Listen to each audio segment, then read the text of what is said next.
Doctor N Jayaraj, അങ്ങേക്ക് 5 minute.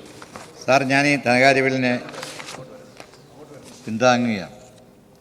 കാരണം sir, ഇന്നലത്തെ ദിവസത്തിൽ പ്രത്യേകത ഇന്ത്യയിൽ GST നടപ്പാക്കിയിട്ട് 7 വർഷം തികയാണ്. അങ്ങനെ GST നടപ്പാക്കി ഒരുപാട് നടപടിക്രമങ്ങളും സങ്കീർണതകളും എല്ലാം ഉണ്ടായ ഈയൊരു GST ഒരുപക്ഷെ ധനകാര്യമന്ത്രി ഇവിടെ ഇല്ല എങ്കിൽ പോലും ഒരുപക്ഷെ ഈ കാര്യത്തിൽ ഏറ്റവും കൂടുതൽ പഴി കേട്ടൊരു ധനകാര്യമന്ത്രിയാണ് ശ്രീ KN ബാലഗോപാൽ എന്നുള്ള കാര്യത്തിൽ സംശയമില്ല. പക്ഷേ അദ്ദേഹത്തിൻ്റെ കഴിഞ്ഞ ഈ കാലയളവിൽ അതിനുവേണ്ടി ആ മാറ്റങ്ങൾക്കുണ്ടാക്കാൻ വേണ്ടി നിരന്തരമായ പരിശ്രമങ്ങൾ നടത്തി എന്നുള്ള കാര്യത്തിൽ യാതൊരു സംശയമില്ല.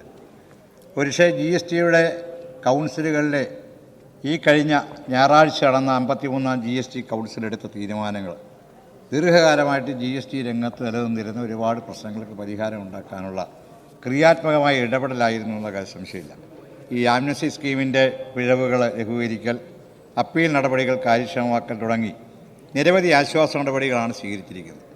ഇതോടൊപ്പം തന്നെയാണ് കേരളം ദീർഘകാലമായിട്ട് ആവശ്യപ്പെടുന്ന IGST വീതം വയ്ക്കലുമായി ബന്ധപ്പെട്ട അപാകതകൾ പരിഹരിക്കുക എന്നുള്ള നമ്മുടെ ദീർഘകാലമായ ഒരാവശ്യം. ആ കാര്യത്തിൽ അനുകൂലമായ നിലപാടുണ്ട്. ഓൺലൈൻ ഡിജിറ്റൽ വ്യാപാര രംഗവുമായി ബന്ധപ്പെട്ട വിഷയങ്ങൾ, നികുതിയോർത്ത തടയുന്നതുമായി ബന്ധപ്പെട്ട വിഷയം, അങ്ങനെയുള്ള വിഷയങ്ങളിൽ വളരെ ഗൗരവമായ ഇടപെടലുണ്ടായി എന്നുള്ള കാര്യം സംശയമില്ല. അദ്ദേഹത്തിൻ്റെ അഭാവത്തിലാണെങ്കിലും അദ്ദേഹത്തിൻ്റെ ഇടപെടലുകളെ ഞാൻ വളരെ ആത്മാർത്ഥമായിട്ട് തന്നെ അഭിനന്ദിക്കുകയാണ്. സാർ, അതോടൊപ്പം തന്നെയാണ് ഇതുമായി ബന്ധപ്പെട്ട് ഇനിയും ഒരുപാട് ആശയങ്ങൾ നിലനിൽക്കുന്നു. ഇപ്പോൾ തന്നെ പലപ്പോഴും ഈ GST നിയമം ഉണ്ടാക്കിയത് തന്നെ ഞാൻ മനസ്സിലാക്കുന്നിടത്തോളം വൻകിട കച്ചവടക്കാരെ മുൻപിൽ കണ്ടുകൊണ്ടാണ്. നമ്മുടെ നാട്ടിലെ ചെറുകിട കച്ചവടക്കാരനെ സംബന്ധിച്ചിടത്തോളം അവൻ്റെ ഇൻപുട്ട് ടാക്സ് ക്രെഡിറ്റുമായി ബന്ധപ്പെട്ട അപാകതകൾ ഇപ്പോഴും പരിഹരിക്കാതെ നിൽക്കുകയാണ്.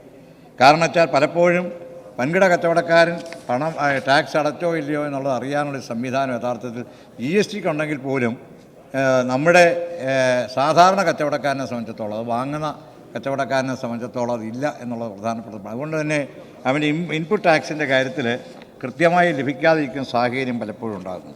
അതോടൊപ്പം തന്നെയാണ് സർവീസ് മേഖല. നമ്മുടെ ഈ ടാക്സബിൾ നെറ്റിൻ്റെ വിസ്തൃതി കുറേ കൂടെ വർദ്ധിപ്പിക്കേണ്ട കാര്യമാണ്. സർവീസ് മേഖല ഒരുപാട് ഇനി ഇതിൻ്റെ പുറത്ത് കിടപ്പുണ്ട്. ഈ കാര്യത്തിൽ ആശാവഹമായ കുറേ തീരുമാനങ്ങൾ ഗവൺമെൻറ് കാലത്ത് എടുത്തു എന്നുള്ള കാര്യം എടുത്തു പറയാതിരിക്കാൻ കഴിയില്ല. സാർ, ഇവിടെ 2 പ്രധാനപ്പെട്ട കാര്യങ്ങൾ കൂടി ചൂണ്ടിക്കാണിക്കുകയാണ്. ഒന്ന്, കുടുംബ കോടതിയുമായി ബന്ധപ്പെട്ട വിഷയങ്ങളാണ്. ഈ കുടുംബ കോടതിയിൽ നെഗോഷ്യബിൾ ഇൻസ്ട്രുമെൻറ്റ് ആക്ടിലെ 138 വകുപ്പ് പ്രകാരം ക്രിമിനൽ കോടതിയിൽ ചെക്ക് കേസ് കൊടുക്കുമ്പോൾ കോർട്ട് ഫീസ് സ്റ്റാമ്പ് 10 രൂപ മാത്രമാണ് നേരത്തെ ഉണ്ടായത്. ഇപ്പോൾ ചെക്കിൻ്റെ അതിന് 5% വർദ്ധിപ്പിച്ചു. ഈ 5% എന്ന് പറയുന്നത് നമ്മളെ സംബന്ധിച്ചിടത്തോളം നമ്മുടെ നാട്ടിലെ സാധാരണക്കാർക്ക് ഏറെ ബുദ്ധിമുട്ടുണ്ടാക്കുന്ന ഒരു ആശങ്ക പങ്കുവെക്കുന്നൊരു വിഷയമാണ്. അപ്പോൾ അതുകൊണ്ട് ഈ കുടുംബ കോടതി എന്ന് പറയുന്നതിനെ പ്രധാനമായിട്ടും കടന്നു വരുന്ന നമുക്കറിയാം. ഒരുപാട് പരാധീനതകളുടെയും പ്രശ്നങ്ങളുടെയും ഇടയിൽ നിന്നും സങ്കീർണതകൾക്കിടയിൽ നിന്നാണ് കടന്നു വരുന്നത്.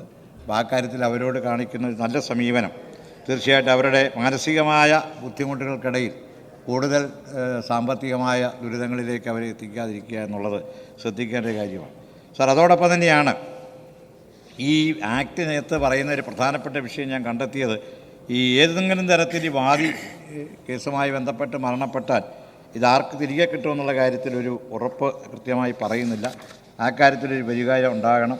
അതോടൊപ്പം തന്നെ ഫാമിലി കോർട്ടുമായി ബന്ധപ്പെട്ട ഡിസ്പ്യൂട്ടുകളിൽ അവിടെയുള്ള ഡിസ്പ്യൂട്ടുകളും ഈ പറയുന്ന പോലെ ഈ സാധാരണക്കാരൻ്റെ കുടുംബജീവിതവുമായി ബന്ധപ്പെട്ട് ഞാൻ നേരത്തെ പറഞ്ഞ പോലെ അതിന് ഒരുപാട് പ്രശ്നങ്ങളും സങ്കീർണതകളും നിലനിൽക്കുമ്പോൾ ആ കാര്യത്തിലും അത് തീർച്ചയായിട്ടും അവർക്ക് കുറേ കൂടി അനുകൂലമായൊരു നിലപാട് സ്വീകരിക്കണം എന്നുള്ളതാണ്.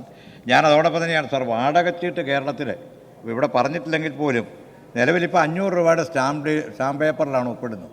വാടകച്ചീട്ട് പിന്നീട് ആരും പുതുക്കാറില്ല. ഇപ്പോൾ സത്യത്തിൽ ഗവൺമെൻറ്റിനെ സംബന്ധിച്ചിടത്തോളം ഗവൺമെൻറ്റിന് ഈ കാര്യത്തിൽ വാടകച്ചീട്ട് പുതുക്കാൻ അതിന് രജിസ്ട്രേഷൻ നിർബന്ധമാക്കാൻ കഴിയുന്ന നടപടി സ്വീകരിച്ചാൽ തീർച്ചയായിട്ടും അത് ഗുണകരമാകുമെന്ന് തോന്നുന്നു. സാർ, അതോടൊപ്പം തന്നെയാണ് കേരളത്തിൻ്റെ പരിസ്ഥിതിയെ മുഴുവൻ നശിപ്പിക്കുന്ന ഒരു വിഷയമാണ്. ഒരു പക്ഷേ എല്ലാവരും എന്നോട് അനുകൂലിക്കുകയില്ലായിരിക്കും. കേരളം മുഴുവൻ ടൈലിട്ട് നികത്തിക്കൊണ്ടിരിക്കുകയാണ്, ഒരറ്റം മുതൽ അങ്ങേയറ്റം വരെ. ഇവിടെ നിന്ന് ഇറങ്ങിയാൽ പിന്നെ നമുക്കറിയാം അങ്ങ് റോഡിൻ്റെ അങ്ങേയറ്റം വരെ മുഴുവൻ ടൈലുകളാണ്. കേരളത്തിലെ മണ്ണ് വെള്ളം താഴാതെ ടൈലിട്ട് ഭംഗിയാക്കി കേരളത്തിലെ കുടിവെള്ളം ഉൾപ്പെടെയുള്ള നശിപ്പിക്കുന്ന പ്രവണതകൾക്കെതിരെ ഒരു എൻവയോൺമെൻറ്റൽ ടാക്സ് യഥാർത്ഥത്തിൽ ഈ രംഗത്ത് നടപ്പാക്കണമെന്നുള്ള ഒരു കാര്യം കൂടി സൂചിപ്പിക്കാൻ ആഗ്രഹിക്കുകയാണ്. ഈ സ്വർണ്ണ വ്യാപാരം കേരളത്തിൽ വളരെ വ്യാപകമാകുമ്പോഴും ഇപ്പോഴും നമുക്കറിയാം ഈ കാര്യത്തിൽ സ്വർണ്ണത്തിൻ്റെ നികുതി പൂർണ്ണമായി തന്നെ കിട്ടുന്നില്ല.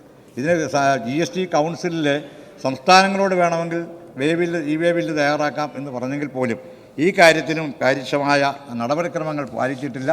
ഇ വേ ബില്ലാണെങ്കിൽ നടപ്പാക്കിക്കൊണ്ട് സ്വർണ്ണ വ്യാപാര രംഗത്ത് നിന്ന് സംസ്ഥാനത്തിന് പിരിച്ചെടുക്കാനുള്ള തുക കൃത്യമായി പിരിച്ചെടുക്കാനുള്ള മാർഗങ്ങൾ തീർച്ചയായിട്ടും ഇക്കാര്യത്തിൽ ഉണ്ടാകണം എന്നുകൂടെ സൂചിപ്പിക്കുന്നു. സാർ ഒറ്റ വാക്കുകൊണ്ട് യഥാർത്ഥത്തിൽ ഈ ഫിനാൻസ് ബില്ലിൽ സംസാരിക്കുമ്പോൾ 1983 ജൂൺ 22-ാം തീയതിയാണ് കേരളത്തിൽ ആദ്യത്തെ ഫിനാൻസ് ബിൽ സമഗ്ര രൂപത്തിൽ കടന്നു വരുന്നത്. അത് അവതരിപ്പിച്ച ആദരണീയനായ KM മാണി സാറിനെ കൂടി ഞാൻ ഈ സന്ദർഭത്തിൽ ഓർത്തുകൊണ്ട് ഈ ഫിനാൻസ് ബില്ലിനെ ഒരിക്കൽ കൂടി പിന്താങ്ങിക്കൊണ്ട് എൻ്റെ വാക്കുകൾ നിർത്തുന്നു.